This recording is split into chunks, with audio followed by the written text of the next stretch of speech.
नमस्कार साथियों, Nanak classes YouTube channel पे आप सभी साथियों का स्वागत है। और आज बहुत इंपॉर्टेंट एक वीडियो लेके आए हैं, पशु परिचर परीक्षा 2024। और आज की परीक्षा में रामबाण साबित होने वाली टॉप 100 क्वेश्चन, और उसमें पढ़ेंगे हम राजस्थान और राष्ट्रीय स्तर के कार्यक्रम।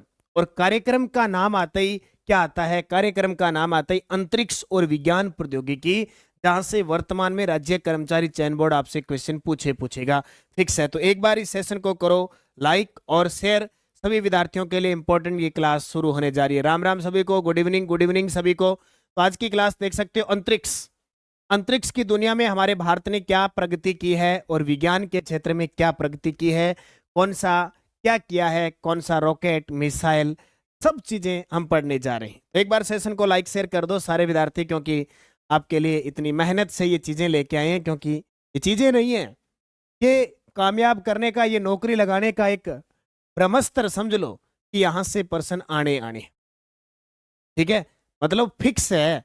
अब ये जो आज क्लास ले रहा हूं ना मैं, यहां से आप देखना पशु परिचर की जो 6 पारियां होगी ना, उस 6 पारियों से पर्सन आएगा। ध्यान से देख लेना, ठीक है। और ये पुस्तक है जो बड़ी गजब की है पशु परिचर के लिए, और राजस्थान के लिए इंपॉर्टेंट है। पशु परिचर एग्जाम फर्स्ट ग्रेड वाले, सेकंड ग्रेड वाले इसको पढ़ सकते हैं। और ये आज का जो टॉपिक पढ़ा रहा हूं, जिसने आरएसप्री का फॉर्म भरा है, वो भी यहाँ से पर्सन टपकाएगा। पक्की बात है। मेरे पास आपकी बुक है पर उसमें पढ़ने का मन नहीं करता। हाँ, बस वही तो बात है, जिसको मन कर जाता है पढ़ने का और पढ़ लेता है वो कामयाब हो जाता है। तो करें स्टार्ट। एक बार लाइक शेयर कर दो सारे विद्यार्थी, यहाँ से पर्सन तो आने हैं पक्के। पहला प्रश्न आपके साथ आज के इस जो राष्ट्रीय और राज्य कार्यक्रम है, उसमें सिर्फ हम अंतरिक्ष और विज्ञान प्रौद्योगिकी के कार्यक्रम की चर्चा करने जा रहे हैं, जहां से आपसे प्रश्न एग्जामिनर पूछेगा। ठीक है जी। हाँ, सभी को नमस्कार, गुड इवनिंग। मनोज कुमार, रेणु वर्मा, राज्यवर्धन सिंह, मीनाक्षी, राकेश सुरतगढ़ से इतनी गजब की। हाँ बिल्कुल।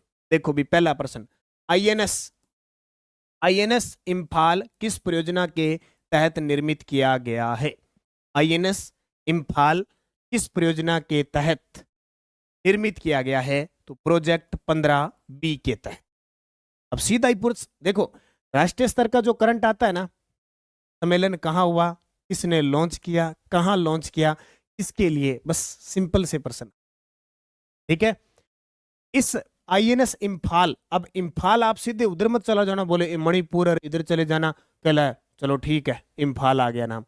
इसको हमारे जो रक्षा मंत्री हैं, रक्षा मंत्री कौन है? राजनाथ सिंह जी। कौन है? राजनाथ सिंह। इनके द्वारा लॉन्च किया गया। कहां लॉन्च किया गया? इसको लॉन्च किया गया, निर्मित किया गया मुंबई में, ठीक है। और इसको भारतीय, आईएनएस का नाम आते तो जल सेना से संबंधित है, भारतीय नौसेना में शामिल, भारतीय नौसेना यानी जल सेना में शामिल। कितनी तारीख? तारीख कब की है? 26 दिसंबर 2023। अब प्रश्न आ जाए तो गलत नहीं होना चाहिए, ठीक है। आईएनएस युद्धपोत इम्फाल किस परियोजना के तहत निर्मित किया गया? Project 15B। इसने लॉन्च किया रक्षा मंत्री राजनाथ सिंह ने, मुंबई में भारतीय नौसेना में शामिल किया 26 दिसंबर 2023। हाँ, गृह मंत्री अमित शाह है। दूसरा, autonomous flying wing technology demonstrator का पहला सफल उड़ान परीक्षण कब हुआ था? अब ये प्रश्न देखने को थोड़े से मुश्किल लगेंगे, लेकिन इंपॉर्टेंट। आप फर्स्ट ग्रेड वाले भी ये टॉपिक है, पढ़ लेना। फर्स्ट ग्रेड वालों के लिए भी टॉपिक है, इसको पढ़ लेना। तो उत्तर आएगा, पहला सफल उड़ान परीक्षण कब किया गया? दिसंबर 2023 को, ठीक है। किसके द्वारा? डीआरडीओ के द्वारा, ठीक है, डीआरडीओ। इस डीआरडीओ की स्थापना कब हुई थी? 1958 को। वर्तमान में अध्यक्ष कौन है? अध्यक्ष है समीर वी कांत। अब आपसे पूछे डीआरडीओ और इसरो में अंतर क्या है? डीआरडीओ और इसरो में अंतर क्या है? इसरो अंतरिक्ष कार्यक्रम में काम आती है और डीआरडीओ विज्ञान प्रौद्योगिकी के लिए काम करती है। डीआरडीओ मिसाइल वगैरह ये काम है, रॉकेट लॉन्च वगैरह करना है। अंतरिक्ष कार्यक्रम स्पेस एजेंसी है इसरो, उसकी स्थापना 1969 को हुई थी और इसकी स्थापना 1958 को हुई, ठीक है।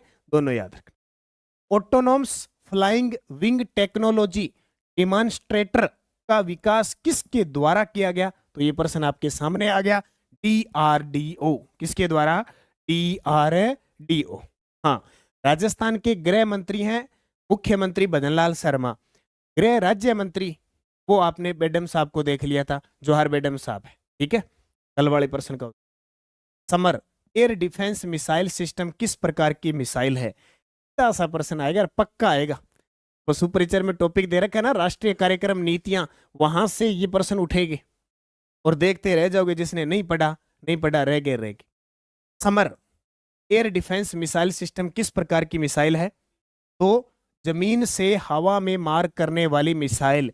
कहने का मतलब यहां जमीन पे है और इधर हवा में मार करेगी। एक बार कहते हैं ना, जमीन से जमीन मार करेगी तो जमीन से जमीन, हवा से हवा मार करेगी तो हवा से हवा।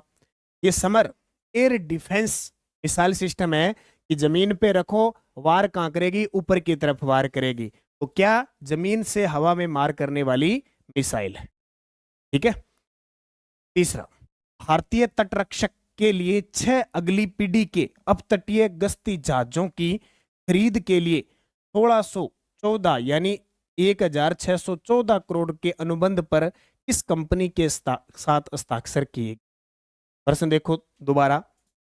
भारतीय तटरक्षक के लिए 6 अगली पीढ़ी के अपतटीय गश्ती जहाजों की खरीद के लिए 1614 करोड़ के अनुबंध पर किस कंपनी के साथ हस्ताक्षर किए?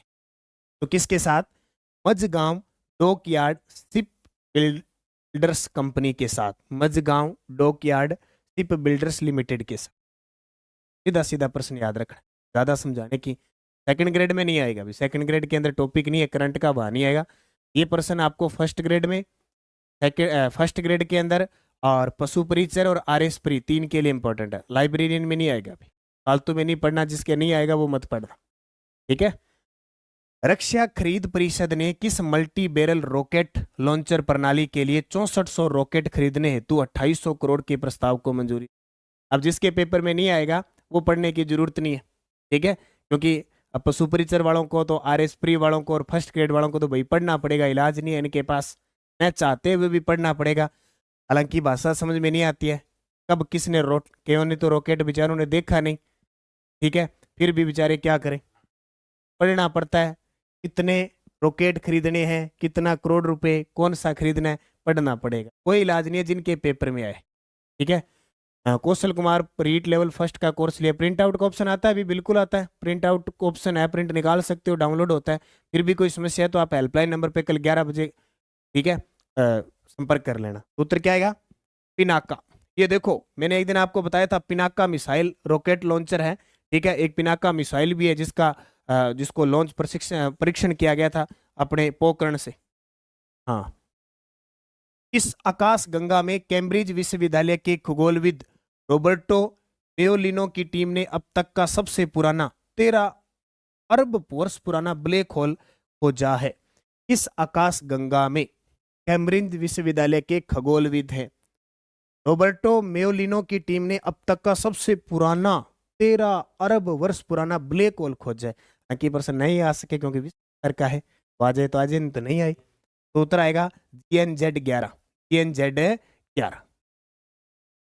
देश की रक्षा अधिग्रहण परिषद ने वायुसेना के लिए 97 तेजस LC मार्क फर्स्ट ए लड़ाकू विमानों के अतिरिक्त 156 किस हेलीकॉप्टर की खरीद को 30 नवंबर 2023 को मंजूरी दी है?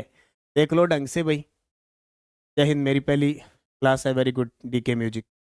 देश की रक्षा अधिग्रहण परिषद ने वायुसेना के लिए 97 तेजस लड़ाकू विमान है ना, लड़ाकू विमानों के अतिरिक्त 156 किस हेलीकॉप्टर की खरीद को 30 नवंबर 2023 को मंजूरी दे दी। मतलब 97 तो तेजस खरीदेंगे और 156 कौन से होंगे? तो 156 कौन से होंगे? प्रचंड हेलीकॉप्टर, यानी 156 तो प्रचंड हेलीकॉप्टर खरीदे जाएंगे और 97 खरीदे जाएंगे तेजस। और ये तेजस वही है, तेजस LC मार्क उड़ाने वाली कौन? मोहना सिंह है। भारत की पहली पायलट फाइटर प्लेन उड़ाने वाली LC मार्क, जो तेज गति से स्वदेशी तकनीक से उड़ाने वाली हमारे राजस्थान की झुंझुनू की महिला पायलट बनी है। ठीक है, ये उड़ाती है। और इसके अलावा तेजस LLC मार्क के फर्स्ट ये हमारे बीकानेर के जो भूमिगत एयरबेस है, नाल एयरबेस, वहां तैनात किए जाएंगे, इसलिए भी चर्चा में। इसरो ने एक्सपोसैट सैटेलाइट को किस प्रक्षेपण यान द्वारा लॉन्च किया? अब इसरो की बात आए तो इसरो की स्थापना हुई थी 1969 को। 1969 को स्थापना हुई थी। इसका मुख्यालय बहुत बार पूछा जाता है। इसका मुख्यालय है बेंगलुरु में। और इसके वर्तमान अध्यक्ष कौन है? इसके अध्यक्ष है सोमनाथ जी, एस सोमनाथ। ये 3 बातें याद रखना। आपसे पूछे हमारे भारत की सबसे बड़ी स्पेस एजेंसी कौन सी है? स्पेस अंतरिक्ष कार्यक्रम को लॉन्च करने वाली है, वो है इसरो। ठीक है, हाँ। इसरो स्थापना 1969, मुख्यालय बेंगलुरु, अध्यक्ष है एस सोमनाथ। अभी एस सोमनाथ को चंद्रयान के लिए अवार्ड भी मिल चुका है। हाँ, ये पढ़ने में नज़ारे नहीं आते क्योंकि प्रश्न यहाँ से आता है, रोज नहीं पढ़ते ना, इसलिए। तो उत्तर क्या आएगा? PSLV C-58 के द्वारा इसरो ने एक्सपोसैट सैटेलाइट को प्रक्षेपण यान द्वारा लॉन्च किया। हाँ, अगला, एक्सपोसैट सैटेलाइट का मुख्य उद्देश्य क्या है? एक्सपोसैट सैटेलाइट है, उसका मुख्य उद्देश्य क्या है? हाँ, 15 अगस्त को हुई थी। Very good sir. पशु परिचर में कितने क्वेश्चन है? करंट के 15 तो मोटे मोटे मान लो। उत्तर क्या आएगा? एक्सरे के स्रोतों के ध्रुवीकरण का अध्ययन करना। देखो, कोई भी सैटेलाइट लॉन्च किया जाता है, कोई भी उपग्रह लॉन्च किया जाता है ना, अब आप सोचते हो कि हमें मौसम का पता कैसे चल जाता है कि आज बारिश होगी, एक आंधी आएगी, एक भूकंप आने के चांस है, या कोई और है इसका चांस है। क्या है? पृथ्वी के बाहर उपग्रह है, घूम रहे हैं। जैसे पृथ्वी खुद उपग्रह है ना, ठीक है, एक ग्रह है, पृथ्वी ग्रह है ना। पृथ्वी का उपग्रह कौन सा है? पृथ्वी के चारों ओर चक्कर लगाता है चंद्रमा।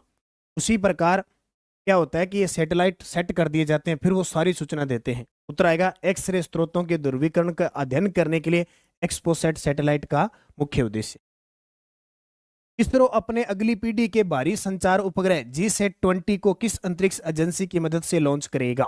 इसरो अगली पीढ़ी का, कहते हैं ना कि अपनी अगली पीढ़ी आएगी, इसका मतलब वर्तमान जो वर्जन चल रहा है उसका नया वर्जन जब स्थापित किया जाएगा, संचार उपग्रह GSAT-20, उसका नाम क्या होगा? ये प्रश्न आ सकता है। इसरो अपनी अगली पीढ़ी में कौन सा संचार उपग्रह लॉन्च करेगा? GSAT-20। किस अंतरिक्ष एजेंसी की मदद से? उत्तर आएगा स्पेस एक्स। भारतीय वायुसेना ने कारगिल हवाई पट्टी पर जनवरी 2024 सफल नाइट लैंडिंग की रात को लैंडिंग कर दी। कौन से को? तो ये किया C-130J एयरक्राफ्ट।